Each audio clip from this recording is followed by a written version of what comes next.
This assembly will come to order. Please remain standing for the land acknowledgement. With humility and pride, Hamilton College acknowledges its campus sits on the ancestral homelands of the Oneida Indian Nation. The Oneida, or Onyata'aka, in their indigenous language, means people of the standing stone. Emerging in 1793 from a vision by the Reverend Samuel Kirkland and Oneida Chief Shenandoah, both now interred side by side on our campus, to establish a place where American Indians and settler youth could receive a quality education, Hamilton College's very foundation was built upon indigenous reciprocity and inclusivity. We recognize our past failures to implement this vision. Through sharing our community and educational resources, we are committed to building a sustainable partnership with the Oneida Indian Nation and the Haudenosaunee peoples. We embrace that our past and our future are forever tied to the Oneida people. Please be seated.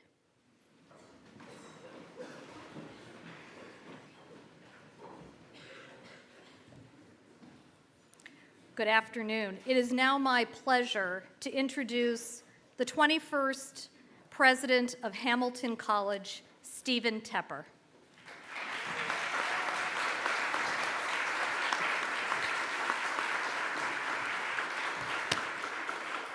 Good afternoon and welcome to the 75th anniversary of Class and Charter Day.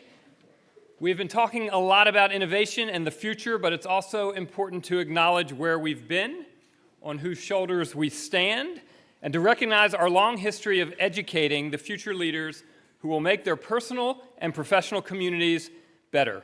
Presenting honors and awards, many of which are named for those who excelled in the same classrooms, laboratories, and studios where our current students and faculty do their work today, remind us of those people and our connections across time that inspires the work of our current and future generations of students. President Robert McEwen established Class and Charter Day in 1950.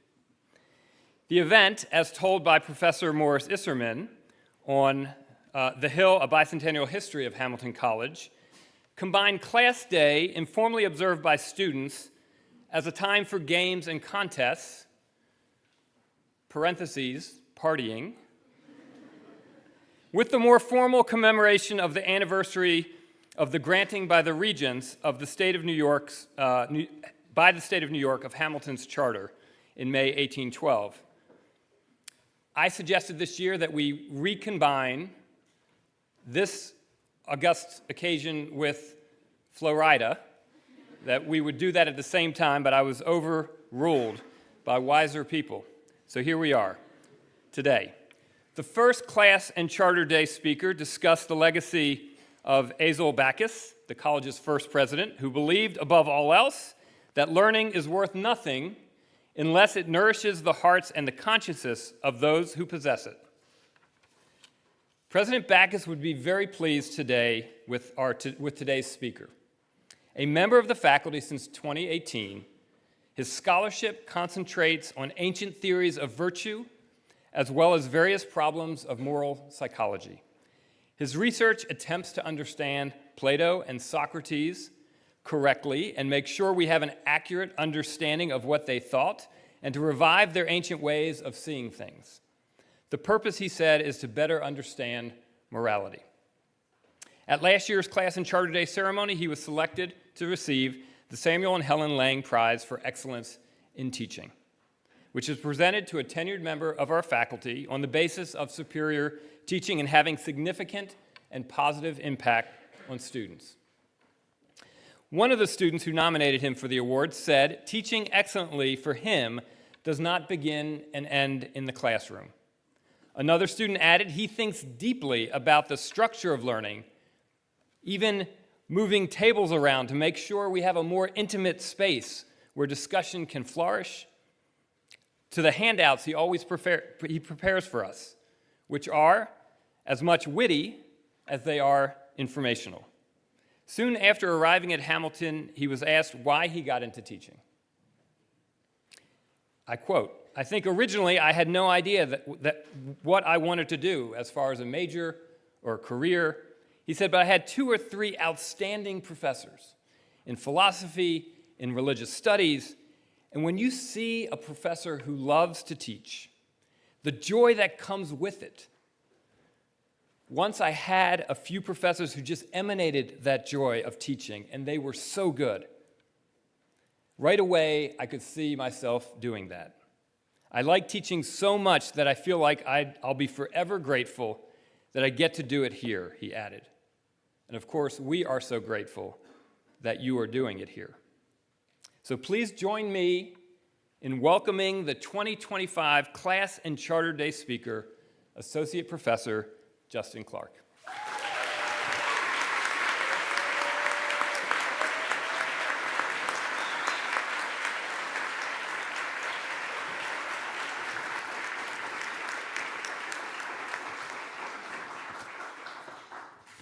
All right. Thank you to President Tepper for that wild introduction. This is one of my favorite days on campus. It's an honor to be up here. We're here to celebrate the end of another successful school year, and it's been a long one. Why don't you give yourself a round of applause for making it this far? Yeah. And we're here to celebrate a new crop of award winners.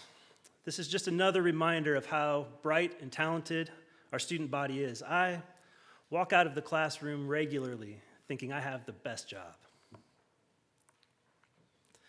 I get to teach what I love to students who really want to learn. I think that's a beautiful thing. So on this day, I would like to quote the great philosopher, Jerry Seinfeld, who remarked upon winning a prestigious award of his own, that awards are so stupid. Of course, Seinfeld admitted that a statement of this kind is much easier to make after you've won one. He then added that the whole feeling at an award ceremony of reverence and self-congratulation, it's the exact opposite of everything he wanted his life to be about. As a comedian, he would have preferred to be off in the back cracking jokes about how lame the speaker is. I learned that I would be today's speaker after I received the Lang Prize for teaching. I found out later, much to my surprise, that I'm the first white guy to win the award ever since 2021. Remarkable, right? I was equally surprised to learn that I had 40 minutes to speak to you today. Is that what it was, Lisa? No. Okay, wow. All right. Well, shorter then. Shorter? All right, I'll keep this short. Now, I don't want to suggest today that awards are stupid. Not during an award ceremony. If you're fortunate enough to win an award today, you should feel honored. You should feel a renewed sense of pride rushing through you. After all, you worked hard for this, and hard work matters. At the same time, I do want to suggest that awards are a tiny bit stupid. Let me explain. We work together in a small pressure cooker of an academic community. Maybe you've noticed, but we all have something in common here. We all want to amount to something. That's part of what makes this a really great environment. We don't generally want to be average. We don't generally take up the attitude my daughter once expressed to me elegantly when she was just 7. I was explaining how important it is to be a good person and to work hard. And she responded, "But Dad, what if I just want to be an okay person? What then?" Fair. But that's not our general attitude on campus. We aim pretty high here. Example, prior to teaching at Hamilton, I taught at larger state schools, a few of them. I used to ask my students, as an icebreaker on the first day of class, to introduce themselves and to say one thing they like to think about on their own time, outside of class, something they get absorbed in just for the sheer pleasure of thinking about it. Their answers would typically be something along the lines of Chicago Cubs baseball, or The Bachelor or Bachelorette, or some reality TV show. My first day posing that same question at Hamilton was an eye-opener. In a sweaty little room upstairs in Root Hall, I received a whole different set of answers. Black holes, economic policies, quantum theory. My response that first day was, okay, let's all settle down a little bit. That exercise was supposed to be funny. The point is, we aim pretty high here. We're constantly striving, running a race. Perhaps it's as a result of all this striving that we tend to wonder, and maybe even worry sometimes, about how we stack up. Isn't that true? We want to stack up well. We want to stand out. I suppose that's one reason we like awards. Awards signal something. They signal that we're stacking up quite nicely. And we like that. We like the recognition for all our hard work, the validation that we belong in a prestigious little college like this one.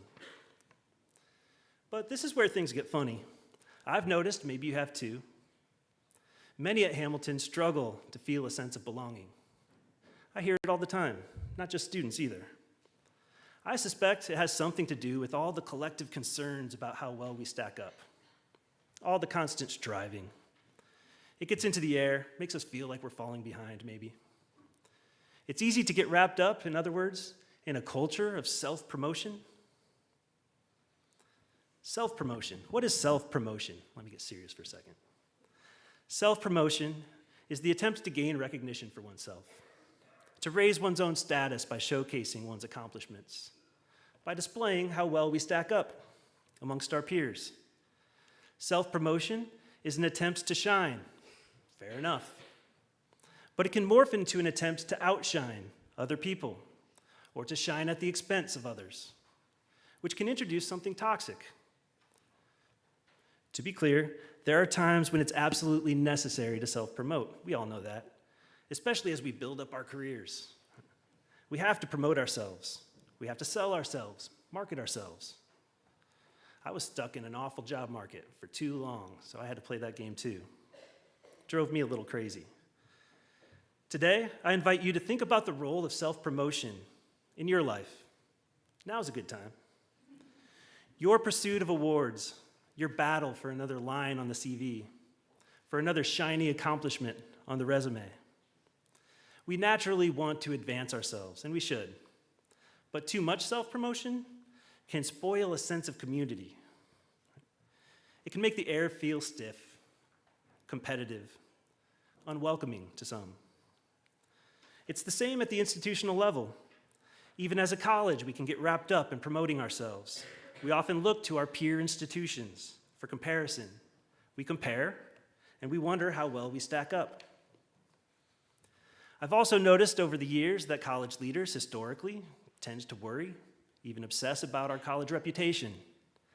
This is most apparent, I've learned, when we, as community members, call attention to moral errors on the part of the college, which happens. These errors aren't always properly acknowledged. When mistakes are made, college leaders historically, though with some good exceptions, tends to worry first about public perception, about our ranking in the next cycle, about the money coming in, about how well we stack up. Not so much about correcting the mistake. All of this got me thinking, there's something ironic about our college motto, know thyself. Know thyself. We hear it all the time. We see it on banners coming up the hill. Maybe we even assume we know what it means. The maxim was imprinted at the Temple of Apollo in ancient Greece at Delphi. It has historical ties to my boy, Socrates. Which brings us to our philosophy lesson. Are you ready? One-trick pony. You see, Socrates thought the maxim, know thyself, meant something specific. On the one hand, he likes to draw attention to a natural tendency we all have to think that we have things figured out when we don't. That's one thing it's worth knowing about ourselves.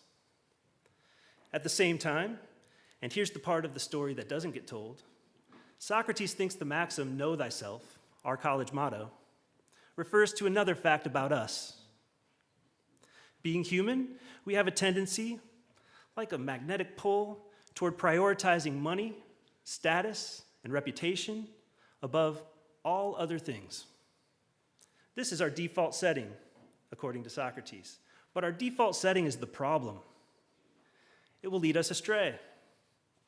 If we leave ourselves unexamined and uncorrected, then we will operate on a mistaken set of priorities.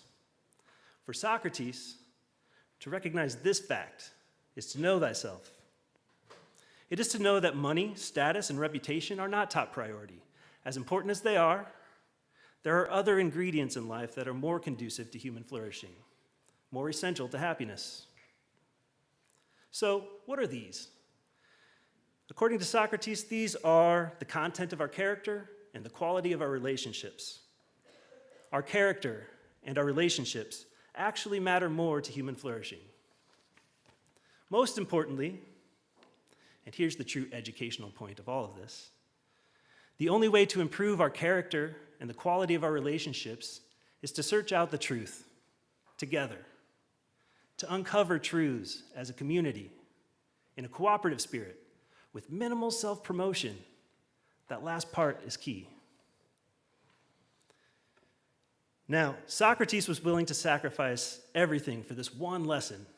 To know thyself is to know which values are so central to your flourishing that you would be willing to sacrifice even something of your pocketbook, even whatever status you have. This is the lesson, ironically, that hides behind our college motto, know thyself. There are, as we all know, new threats to higher education from the Trump administration. Of course, they're of a similar nature to the threats that Socrates faced. Socrates was accused of corrupting young people using his unique teaching method.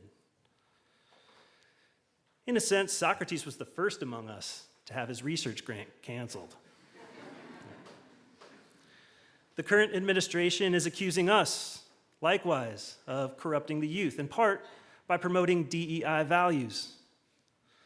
But the charges are misguided. If the fabric of a campus community depends on our mutual search for truth and understanding, then diversity, equity, inclusion, these are not just politically loaded buzzwords. They are not something we can scrub from our curriculum and move on. They're not values we can promote in our brochures and websites when it's trendy as a way of making money. They are essential ingredients to what we do here, essential to the process of searching out the truth together. If we are to make important discoveries here at Hamilton about ourselves, about each other, about the world that we live in, we need all voices to be heard. We need the significance of every perspective registered. So if Hamilton College is to shine as an institution, it will not be because of any status we enjoy, or even any huge endowment, or any so-called prestige. Those things are nice, but they only serve to support something much bigger and better. And I'm not just talking about the little pub, but that is a treasure. What if we had another one of those? What if?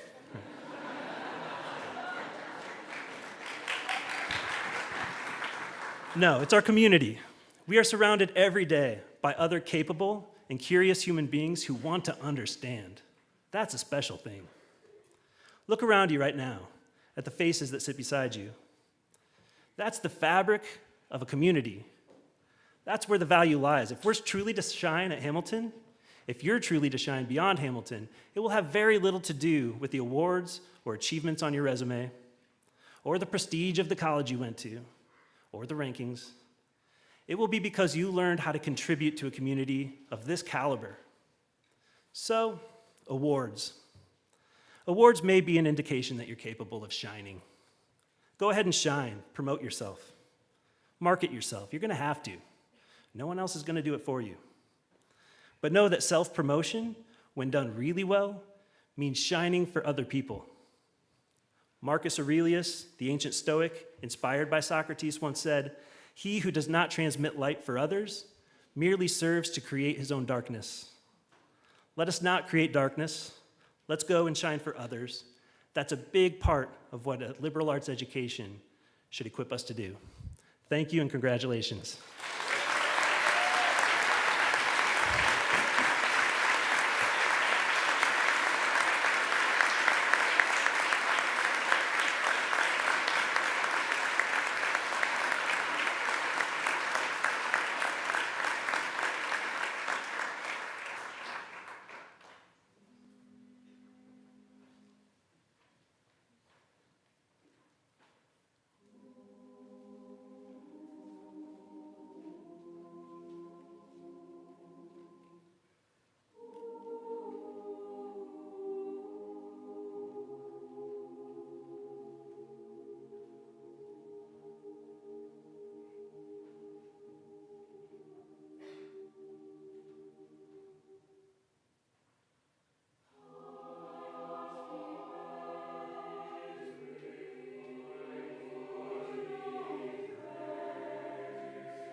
Greetings. It is my pleasure to recognize this year's Student Award winners.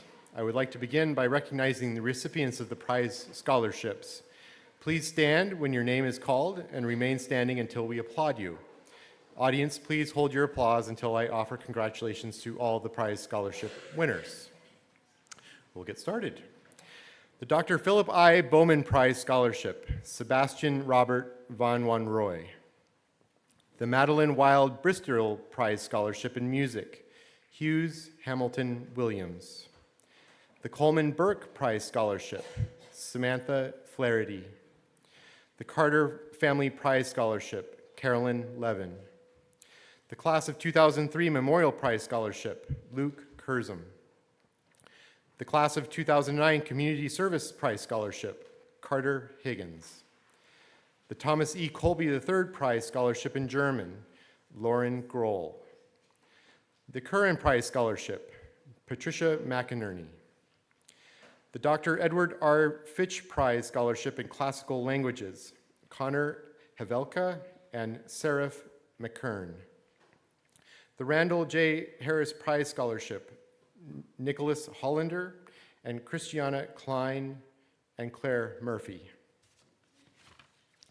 The L. David Howley Prize Scholarship in Geology, Holly Morales. The Paul S. Langa Prize Scholarship.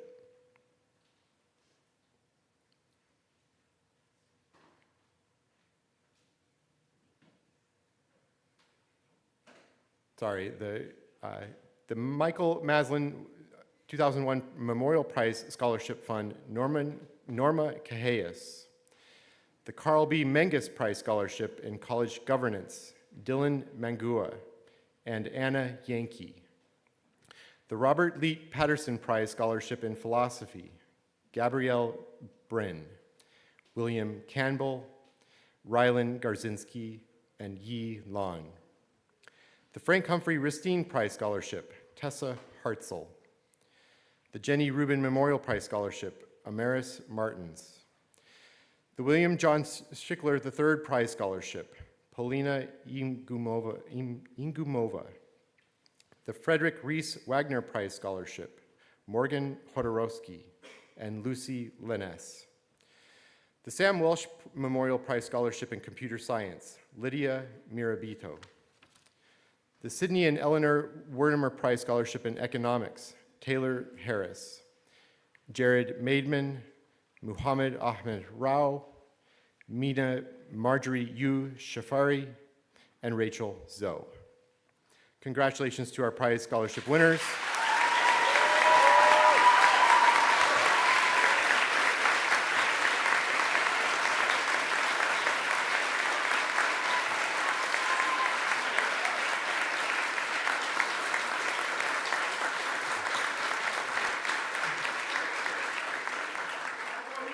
Winners, you may be seated.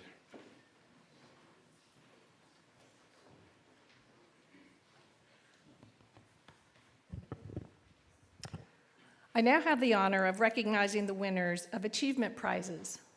Like our last group, please stand when your name is called and remain standing until we applaud you.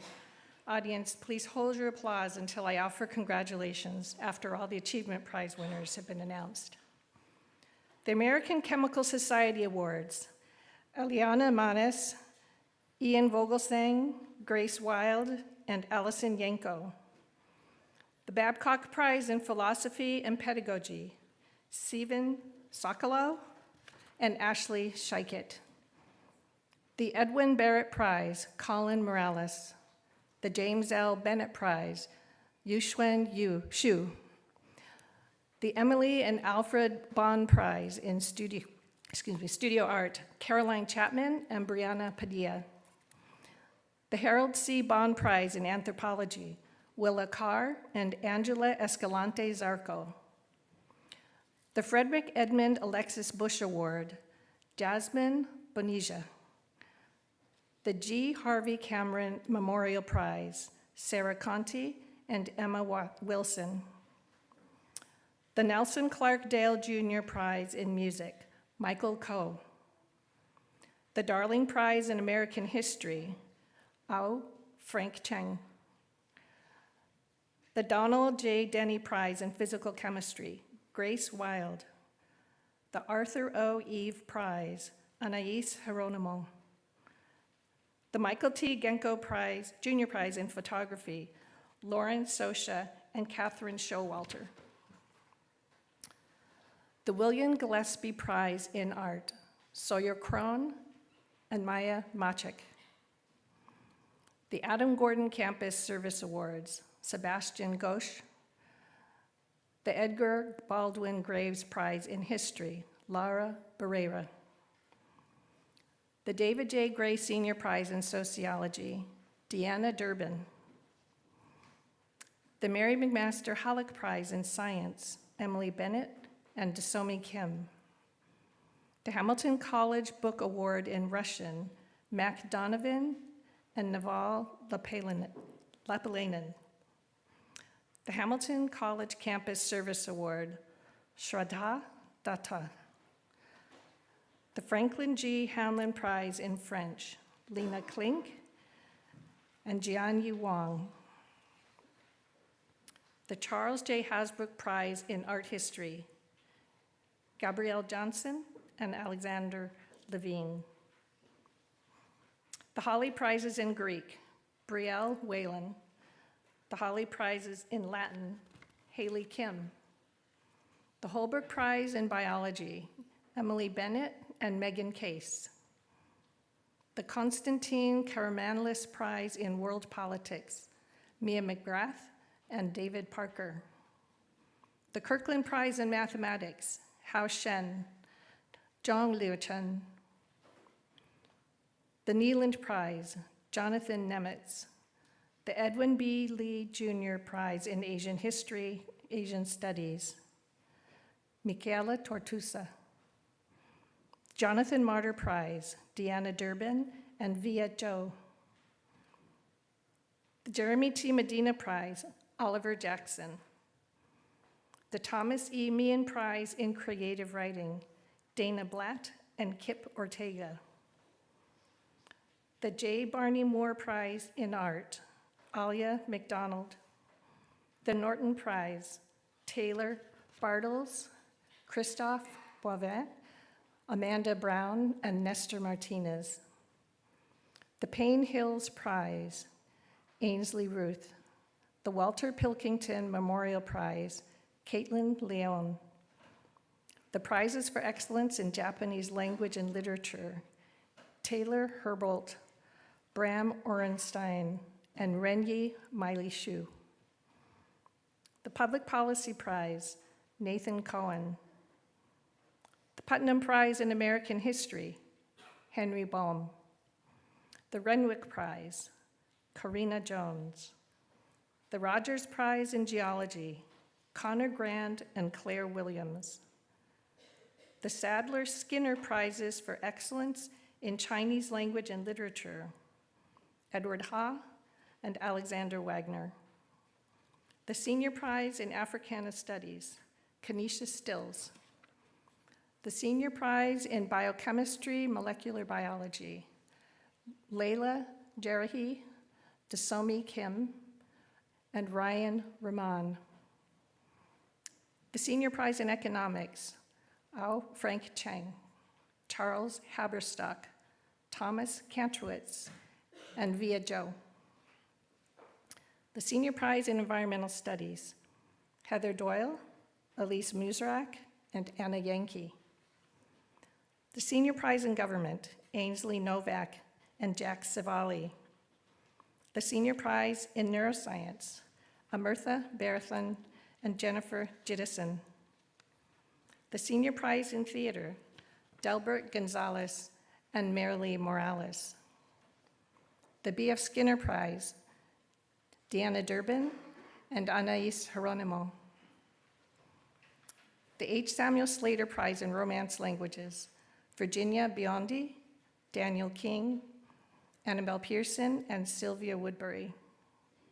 The Squires Prize in Philosophy, Jaden Valencia and Yifei Wu. The Tompkins Prize in Mathematics, Ao Frank Chang and Max Clivens. The Underwood Prize in Chemistry, Ian Vogelsang.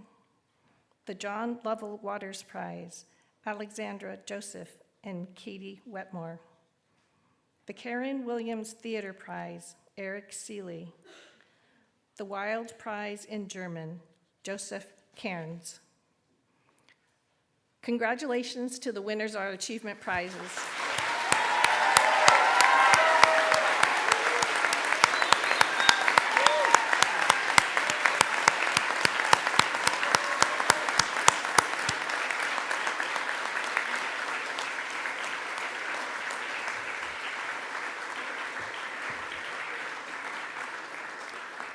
The winners can be seated now.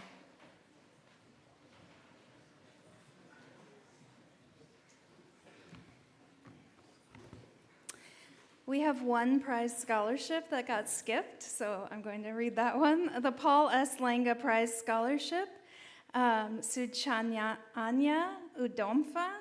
If that person's here, could they stand up so we could applaud them? I know, one person. Well, okay, good for them.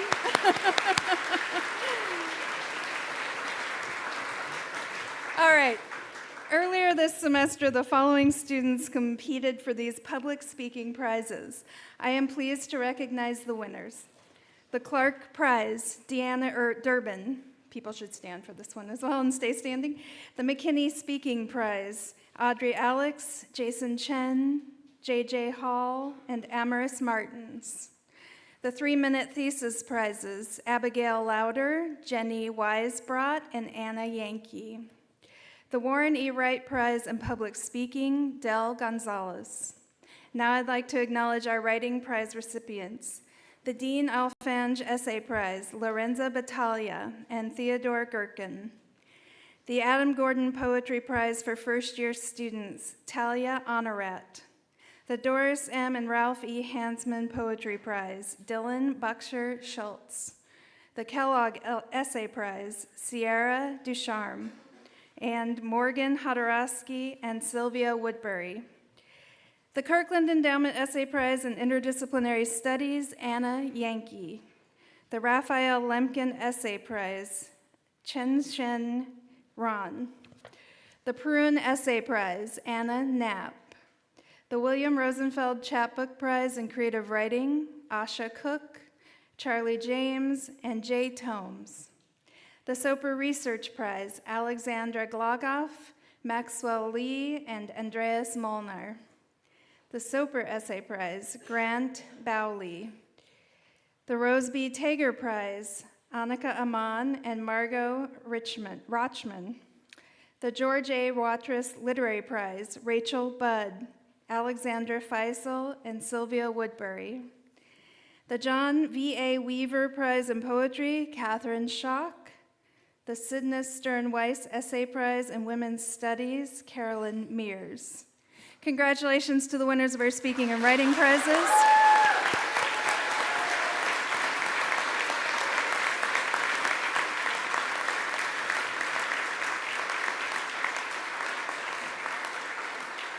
All right, you may be seated. We will now recognize the fellowship and scholarship winners. The Manly F. Albright Fellowship, Jonathan Nemitz. The Bristol Fellowship, Sabina Feder and Brianna Padilla.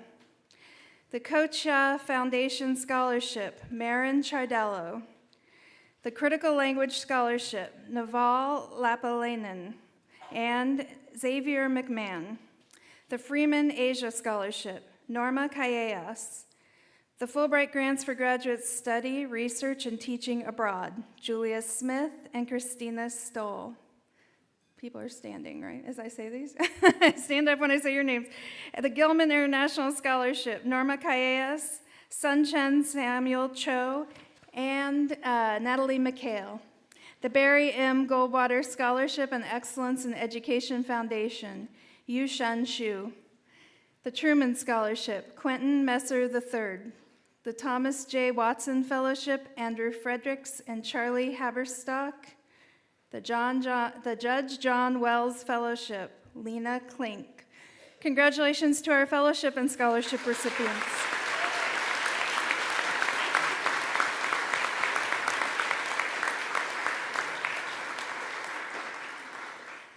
I would now like to recognize the new members of Pentagon. Kobe Feldman, again, you can stand when I say your name, Elise Kwan, Eric Seeley, Maisley Tome, and Sarah Walcott.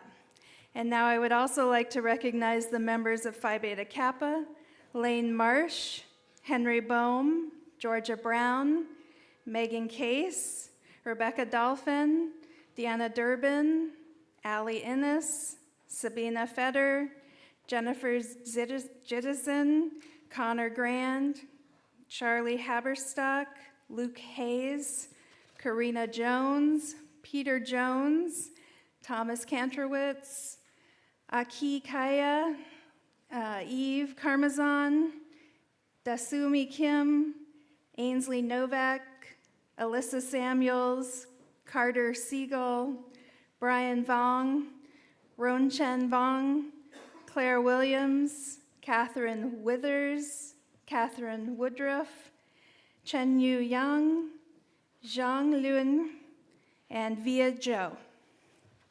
Congratulations to our Honor Society inductees.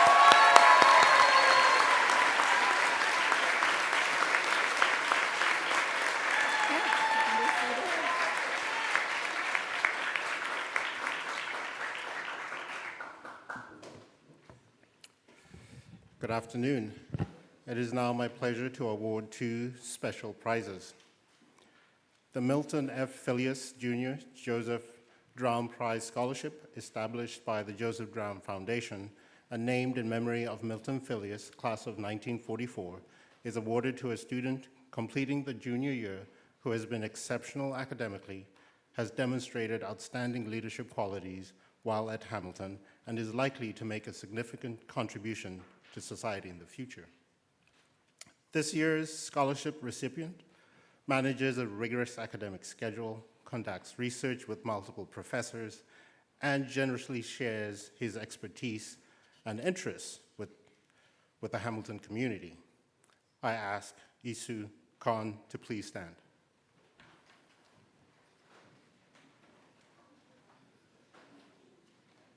I'm still going to read the citation, though. Isu is a physics and mathematics major from Dhaka, Bangladesh, who conducts substantial research in astrophysics, experimental physics, and mathematics. Part of that research helped confirm the existence of an exoplanet using data he gathered from the Peters Observatory while working with Professor Adam Locke. So yes, he helped discover a planet outside our solar system. A second paper on which he worked is currently under peer review for Astronomical Journal.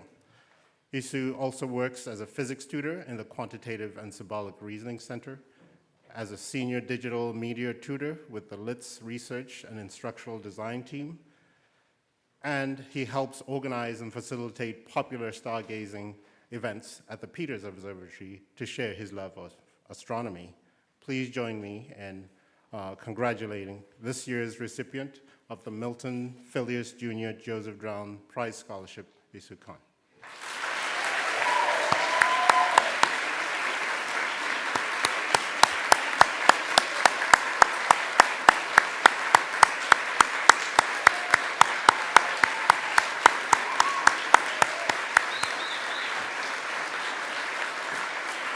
Oh, he's up there.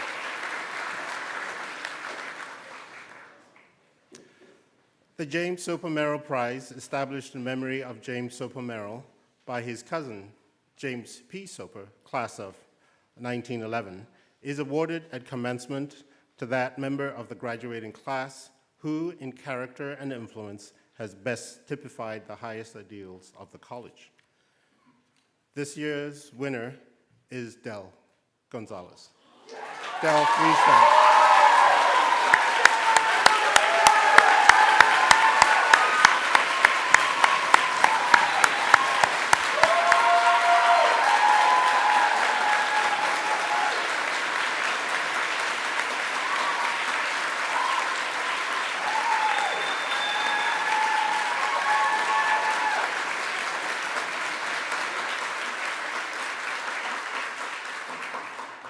Del is a theater major from Lafayette, Louisiana, who is part of the Hamilton Scholars Program. He is a member of Yodapaz, the Buffers, and Untitled at Large, and has worked in the Oral Communication Center as a community advisor, as a tutor in the Clinton Middle School, and as a course mentor in the theater and literature and creative writing departments. Described as an astonishingly skilled actor and director, he was the first Hamilton student in more than a decade accepted by the Royal Academy of Dramatic Arts, which is an incredibly competitive training program that only accepts truly exceptional candidates into its rigorous and prestigious program. One of Dell's faculty nominators described him as an outstanding scholar, mentor, advocate, and community member who brings out the best in all those around him and places others before himself. He has incredible leadership skills, she added.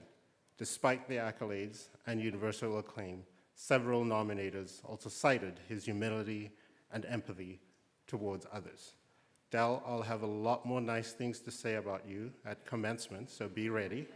But for now, everybody please join me in congratulating the 2025 recipient of the James Clark Award.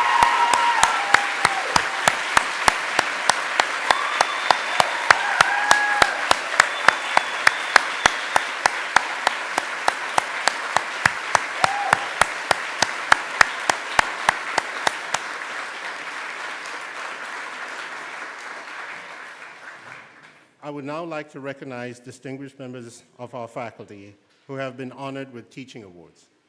The citations describing these recipients were read at last week's faculty meeting. When I read your name, please stand, and we'll offer applause at the end. The Class of '63 Excellence in Teaching Award, Assistant Professor of Geosciences, Nicholas Roberts. The John R. Hatch Excellence in Teaching Award, Assistant Professor of Digital Arts, Anna Huff. The Margaret Bundy Scott Teaching Excellence Fellowship Award, LOL Root Peace Fund Postdoctoral Fellow in Women and Gender Studies and Assistant Professor of Women and Gender Studies, Montanique McEachran. The Samuel and Helen Lang Prize for Excellence in Teaching, Associate Professor of Chemistry, Max Majerick. Congratulations to our colleagues.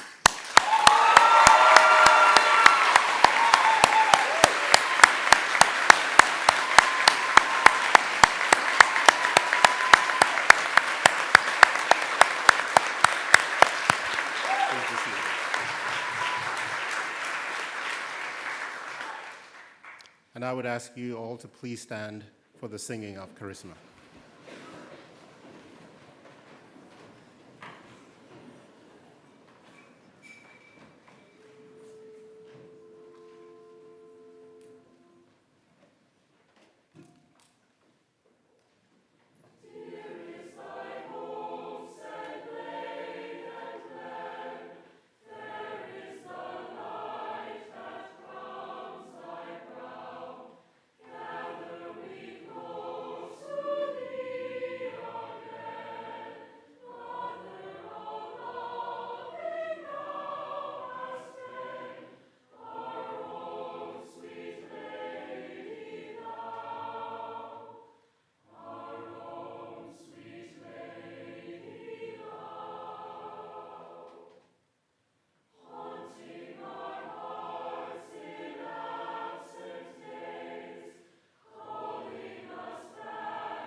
Everyone is invited to the campus picnic on the Dunham Green.